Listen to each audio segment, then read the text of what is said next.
సిర్పుటి జ్యోతినగర్ మా ఊరు. నా కొడుకు పేరు దయాకర్. అయితే మేము జ్యోతిబా పులే హాస్టల్లా వేస్తా అని మమ్మల్ని డబ్బులు తీసుకున్నాడు కామ్రే ప్రశాంత్ కుమార్. అయితే ఆసిబాద్ అతనిది. అయితే మేము అందరూ ఒకరికి ఒకరు ఇట్లా పరిచయం చేసి, అంటే ఒకేసారి మేము ఆయన నమ్మలేదు, ఒకరి తర్వాత ఒకరు చెప్పిన తర్వాత మేము నమ్మినాం అన్నట్టు. అలాగా ఒకేసారి మేము ఇయ్యలే.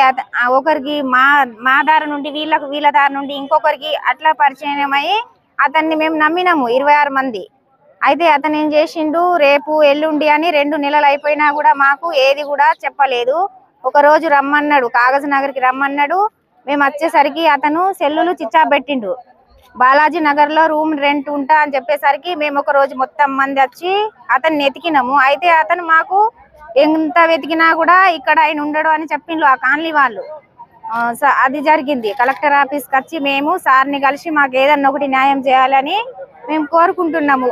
అలాగే మళ్ళా ప్రతి ఒక్క పేరెంట్స్ ఇలా మోసపోవద్దు. మాలాగా మేము కూలి పని చేసుకునేటోళ్ళము.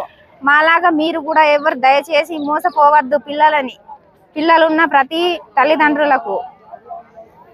తక్క మనిషి కాబట్టి నాకు తెలుసు, మేడం తరఫున మేము మేపిస్తాం అనేసరికి మేము మేడమే కావచ్చు చేస్తాడేమో అక్కడ సీతక్క దగ్గర పని అని మేము మోసపోయినాము.